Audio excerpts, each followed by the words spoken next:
Ladies and gentlemen, welcome to another Bulletproof for BJJ podcast. The number one hack that is going to improve your mobility. Now, Joe and I talk about the key things which are actually making you more stiff and more sore after jiu-jitsu, and the number one behavior which is going to help reverse that. We also talk about how your pre-bed routine is really affecting how you wake up in the morning and how this one change is going to help smooth that out. We also talk about how we change our world around us to better suit our immobility, and how until we start changing those actions, we will get a change in our jiu-jitsu and in our bodies and how they feel. Let's get into the episode now.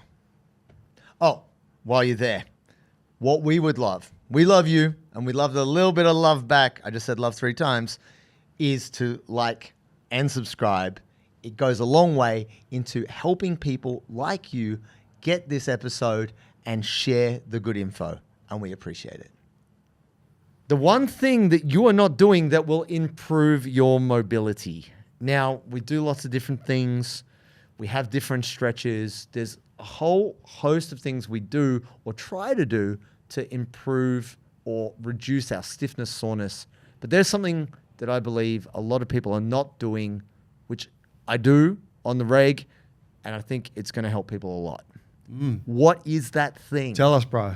Well, it's the opposite of what we're doing right now, Joe. Right now, you and I, we're sitting on a couch. Now, as comfy as this couch is, the softness and all of that, it's actually not that good for us. And for the most part, we spend a lot of our time in our lives sitting down, sitting in chairs, sitting in cars, all this stuff. We've talked a little bit about that. This one thing I'm talking about, my friends, is sitting on the floor. Now, oftentimes, it's that time at night, we've talked about it before, which is when you're kind of just zoning out, switching off, watching the TV, surfing YouTube, whatever. I'm going to say, if you sit on the floor, this is a 2-part multiplier for improving your mobility. 1, many people struggle to sit on the ground cross-legged. They just do. Like, it's not necessarily the most comfortable position. But what this means is you don't stay in the same spot too long. You got to move around a little bit. You might be able to sit like that for a little while, and then you got to change. You got to go somewhere else.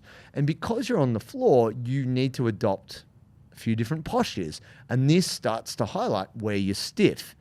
And this is a really good feedback mechanism for where you're lacking in ankle, knee, and hip mobility. And then the second thing is getting up and down off the ground.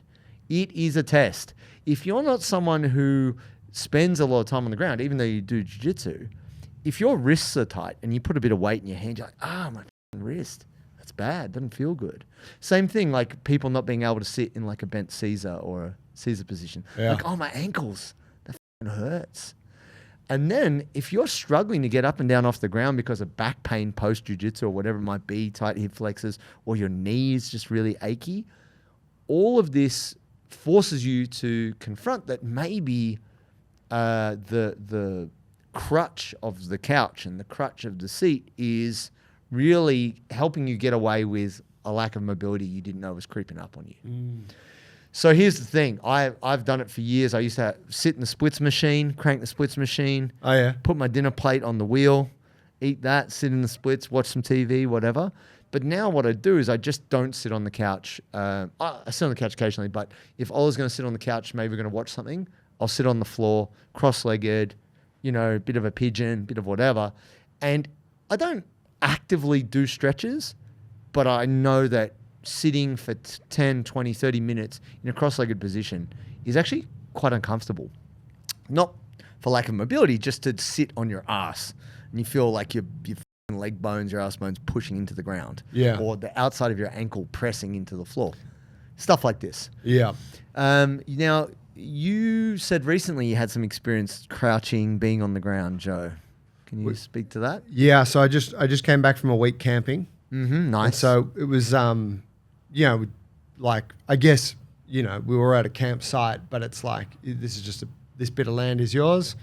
And so tent, there's like a fire pit in the ground, and then the rest you set up your shit. So cooking on the ground, we had a table and stuff and chairs, but like anytime I was cooking over the fire, you're like, it's all dusty all around it. So you're sitting in a squat because you don't want to be kneeling on the floor there. Yeah. But you're on the floor, right? And so, yeah, sitting in a deep squat for ages while you cook, while you move pans around and shit, firewood, it brings you low. And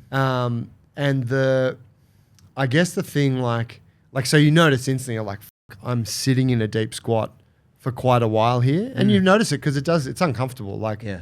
And I can say that it never used to be, like I used to be able to sit in a deep squat for a very long period of time. But since I've had the knee surgery and some other damage to the other knee, it's not so comfortable anymore. But it's fine. Like I can do it. Doable. But I'm tolerating it. You know, you're like, oh, I'd rather just sit on my ass here, or sit on a chair. But yeah, that thing of like working on the ground is it. I like that point you make about it being a 2-part multiplier because it unlocks so many things. You have to place your hands on the floor to get up, which is enforcing a level of wrist mobility and hand mobility. Yeah. And like say like some people listening might be like, no, I don't know what you're talking about, but you see a lot of people getting up using their fists. Yeah, because they've got no tolerance in the wrist. Yeah, and you might be that kind of person where when the coach is doing some warm-up drills, say, where it involves crawling or hands on the floor, you're on your fists. Yes. And there's a thing we all tell ourselves where it's like, oh, it's martial arts, conditioning my knuckles. Push-ups. Yeah, you're like, no, it's easier. It's easier unless you're doing it on concrete or stone. Yeah. Like a hardwood floor. That's Hardwood gangster, floor. but none of us are. No. But so there was a guy actually, a Shaolin guy in the eastern suburbs that some of the boys used to train with, and he would do knuckle drops onto hardwood floor. Oh. And it would basically, you would start from a standing position with your arms out front, and you would drop to the floor. Oh, that sounds like a recipe for then you would build to like hands in tight, and then drop to that. Oh God. And apparently this dude just had his punching knuckles, like middle finger and it, were just huge callus. Of course. Yeah. Anyway, gangster shit. Couldn't sign his own name. Yeah. But he could punch the out of a fucking concrete block. But yeah, working on the floor, it's like it's a more primitive way of living, and it's something that But I'm not saying you got to live there, folks. No. But what you're saying is like, how do you get a bit of it in? Yeah. Right. How do you get some of this in your life? We spend so much time sitting, Yeah. and BJJ has become so competitive. Man, I really struggle to get to enough classes to stay good, but I still roll well. How? I use Submeta, submeta.io. If I don't have the answer to a technique, you know who does? Lachlan Giles.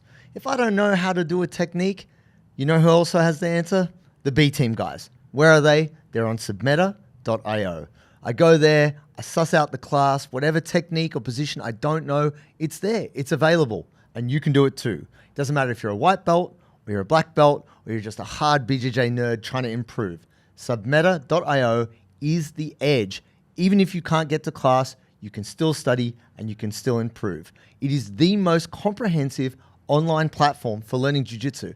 And the great thing is it's structured in a way that keeps you engaged so you can remember what you're watching. Go to submeta.io and use the code Bulletproof16 to get $16 off your first month. And this is a limited offer for first-time subscribers. Hey, the key to effective strength training is simplicity. I know that this has been the most important thing in my strength journey and jiu-jitsu journey. And it's really what's enabled me to be consistent over the years, and that's what's allowed me to consistently train and stay strong, build a robust body. And JT and I applied this exact thinking to the Bulletproof for BJJ app. We thought, how do we take strength training, demystify it, strip it back, make it as simple as possible so that busy jiu-jitsu folks, athletes and hobbyists who want to maximize their time on the mats and their progress in jiu-jitsu without spending hours in the gym each week, how do we take them and allow them to do that? And this is exactly why we built the Bulletproof for BJJ program. There is a program in there to suit wherever you're at, whether you have experience with strength training or not. If you're a total beginner or if you are advanced, you will find a home there for you. And the best part about it is that JT and I are there along with the coaching staff to help you on the journey. The other cool thing is that if you don't like it, for whatever reason, we'll give you your money back, no questions asked. You can get a 2-week free trial of the app right now. All you need to do is go to the App Store, search Bulletproof for BJJ, Download the app, start your 2-week free trial today, and we will see you on the inside. Even though it might seem the same, sitting cross-legged and just leaning forward and like trying to put your chest on the ground or like leaning side to side, it's not just your hips. Like you feel like your obliques and you feel, oh, my back. Like you start to move around and trying to relax in these positions and just breathe because you're focused on the TV or you're focused on something other than the thing you're doing. It actually enables you to relax. Yeah. You know, you're not like, I must stretch, I must improve. That's just a byproduct of you being in the situation you're in. Yeah. And so I watch a bunch of shit on longevity, and one of the major things for longevity is your ability to get up and down off the ground. So I, being the over-imposing oldest son in my family, I lull my parents into a false sense of security. I go up there in the morning, you know, make them some breakfast, sit down, I don't know, talk some left-wing jokes with them, you know, they love it, talk about the good old days, and I'm like, all right, get on the floor. I'm like, what? I'm like, because it actually is kind of funny. They're a little bit competitive. My mum and dad both have step counters, and so they roast each other on who's had the least amount of steps. Right on. Now, the thing is, my mum gets up at 4 a.m. They got chickens. She lets the cats out. She's an early riser. So her step count by 9 a.m. is great. But from there, it's not going to be my mum goes to bed really early, whereas my dad stays up really late. So he's always chasing. Yeah. Like he will be walking around the living room at 11, 12, you know, like trying to get the steps in before the step counter ends for the day. Yeah. Because he can't have mum beat him. It's hilarious. Anyway, she regularly does, but he'll walk down the shops or do whatever he's got to do, you know. If I walk to the pub. Yeah, if I walk to the pub twice in a day. Yeah. Yeah, exactly. Or the bottle shop, whatever it might be. Or the chemist. Step counter doesn't know how fucking blotto I am. Exactly. Step counter doesn't know I'm fasted on endocrine medication with my OP rum and coke. Shit, that's lit.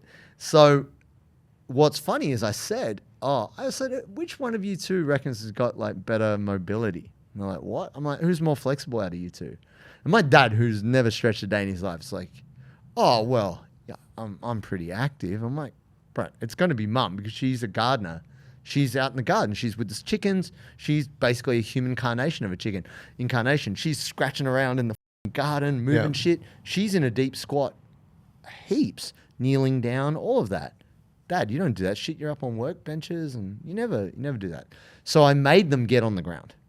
And my mum got up pretty well. Like she was, you know, and they say the time it takes you to get up off the ground and how many limbs you have to post on the ground dictates like your potential rate of mortality. Wow.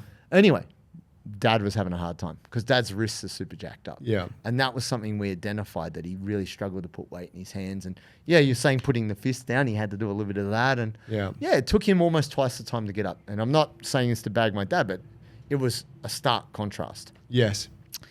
It's telling when you look at it in that way. Yeah. And I think most jiu-jitsu folks would experience it when you've cooled down after jiu-jitsu, you've been sitting down. Like you were electric when you rolled. You did all the moves. You inverted. You scissors takedown. You're going nuts. And then you sit and you cool down. And you talk shit for 10, 20 minutes. And then you go to get up and you're like, oh, the adrenaline's wearing off. Oh, quickly to the car before I seize up.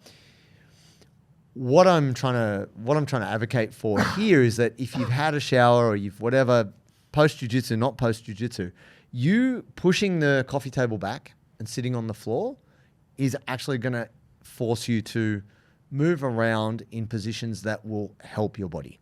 Whereas just sitting comfortably on the couch is actually just going to entrench more of the not goodness of not moving. So for me, what it forces me to do is stretch my glutes. And then once I'm down there, I'm like, I'm down here. I might as well. Maybe I do a bit of hip flexors, bit of this. And it's not that conscious. It's just the fact that I created the situation which allows me to do it. Yeah. Whereas sitting on the couch just doesn't. Yeah.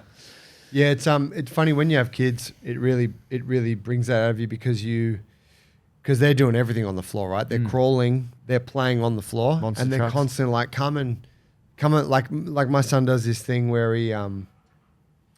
he's like, come down and, let's play trucks. And then you're like, all right. And then, you sit down because, you want to rest, right? You sit down and then he's like, great.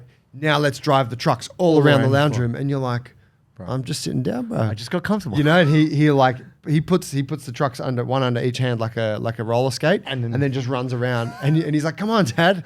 And you're like, and you feel the lazy kid in you be like, I'll just stay here and you drive it back to me, and then you're like, don't be a lazy kid. But it's this thing, right? Yeah. And you realize that as we become tireder and lazier and more like attuned to convenience, everything comes up off the floor to us. Comes easier. Tables, chairs, every surface, right? Yeah. Shoehorn. Yeah, all of it. You don't lean down and put the shoes on. Yeah. We manufacture this environment to better suit our inability to move. Yeah. And it's like, I mean, you're not really, the wild thing is that you can go your whole life without being exposed to it. If you choose not to have this realization, you can. Yeah. It's a subconscious choice. But, like you can live until you're 90 without, and maybe the last 40 years of your life, you're immobile as f***. But because of just the environments we create, you never really realize that. Yeah, and it's not enforced because once you're in charge, you're in charge. So you just do whatever you can to get through your life, right? What I love about jiu-jitsu is connecting with my mates, having a great roll, getting a great workout. But what I hate about jiu-jitsu is cramps and muscle spasms. And the only way to avoid this is through proper hydration, my friends. And Sodi has the answer. Sodi is the perfect mix of sodium, potassium, and magnesium, which keeps the water in the muscles when you're working and rolling. So go to Sodi, sodi.com.au, get yourself some delicious hydration salts, and use the code Bulletproof15 to get 15% off so you can roll smooth with no cramps. Yes. Mate, I had a flat tire the other day and I was tempted to sit on the flat tire while I operated on the new tire, but it was filthy. Who could say no? Bro, it was filthy. You need a little towel. I couldn't. I was like I was squatting down and I was like, hip flexors are burning. Kind of like when you play a lot of guard. Like I was in that deep squat and I'm just like, come on, Jack. Like, when you get the thing where you're trying to, maybe I've seen people with like an electronic, like, I was like, wow, I should get one of those, but I never get a flat tire. So I'm there doing the classic smash my knuckles on the ground, take that, like just trying to get the car jack up. Like it stays low for ages. Oh. When you're turning it, like if you don't, depending on your setup, you might have a better setup than me where you've got something you can just spin. Yeah. But mine is like you put a hook in and you've got the thing and you go like, turn it over. And it only ever gets like 180 degrees and you meet the ground and you've got to, it's just labor intensive, folks. So, spare you the details. I was wearing like my nice gym shorts. I was wearing my lighter color Parry shorts, right? And I was like, I don't want to get car grease all over that shit. So I was like, well, I can't sit on the tire. I guess I got to sit here in this squat. Yeah. And it started comfortable and then it got a bit uncomfortable and then it turned into work. And like my soleus, like my lower calf was burning, my hip flexors, my back. I'm like, well, this is a workout here. But I stood up and it was a bit of a relief. But then I was like, oh my God, I am limber as I'm so, like I've changed the tire. I'm ready to and I'm ready for anything. Yep. I got back in my car and sat and drove for 20 minutes and did nothing. But that's the reason why I like the sitting on the ground in the living room scenario is because it's often pre-bedtime. Yeah. So it's a good time to, however you can organize it, whatever time of the day, it will help kind of get blood flow into parts of the body that wouldn't necessarily get as much, which means tomorrow when you wake up, you're not going to be as sore. Yeah. That's why I think this fits in really nicely. By just swapping couch time for floor time is going to enable you to really improve how your body feels, basically. There's one pivotal thing for this. And tell me, do you wear shoes in your house? No. You take them off at the door? Yeah, always. And That's so a rule in our house. yeah, likewise. And I think that And I'm not judging you if you I am. wear shoes in the house, because at my parents' house, it's not a thing. I no, never my grew parents up like that. My parents, well, it's not part of our culture, right? Yeah. It's more of an Eastern thing. Yeah, yeah. But when you do that, right, you're making a choice to preserve The floor space. the floor space, the cleanliness of the surfaces in your house. And so then lying on it or stretching on it, it makes more sense. Whereas when you go to the public toilet, walking through that gutter, your shoes in. and then you're walking through the house, you don't want to lie on that carpet. Potentially You not. want to lie on that floor, right? And I think that's like maybe a subconscious barrier to like, it's like, oh, the floor's dirty. Right. Right? It's like that kind of thing. And if you've got pets and kids and, you know, they spew on the rug or, you know, like, I mean, there's a bit of that, but you know, even still, like, I mean, kids, whatever, they spill their food and shit, and oh yeah, but you know, like we got a couple dogs and a couple kids, and Sure. and I guess I'll still if the rug in front of the TV is a mess, I'll give it a quick vacuum. sure, But it still feels to me like a some kind of haven, sure. you know? And if you don't have space on your floor in your house, whether it's a hardwood floor, a carpeted floor, whatever, tiles, whatever it might be, you need to make some space where you can sit on the floor. Yeah. And it may not be the living room; it might be your bedroom, something like that. A good one to get inspired by is to watch Shogun. I talked about Shogun, but just how, because all the samurai and the Sorry, they're always on the I was tatami, like, right? Shogun Rua? Like who are you talking Maurizio? about? Yeah. But you know, and they're always squatting, on their kneeling, knees. yeah. They're always kneeling, and it's like, and they kneel for so long. Yeah. Like, and that was a real discipline piece, right? Yeah, Like, and they're, like sit in that fashion, Caesar. the samurai kind of open pleated skirt pants, it was made so that they could crouch, kneel. And Yeah. like there was really something to that. So yeah. Less incidences of lower back injuries in countries where people spend more time on the floor. But I guess at that time, higher incidences of seppuku. But there's Sure. that, you know, but Yeah. they had great squat patterns, just so you know. Of course. But there it is, folks. Yeah, definitely swapping couch time for floor time. Just even if it's just 10 minutes, it will go a long way to helping improve how your body feels. So get it. Sure.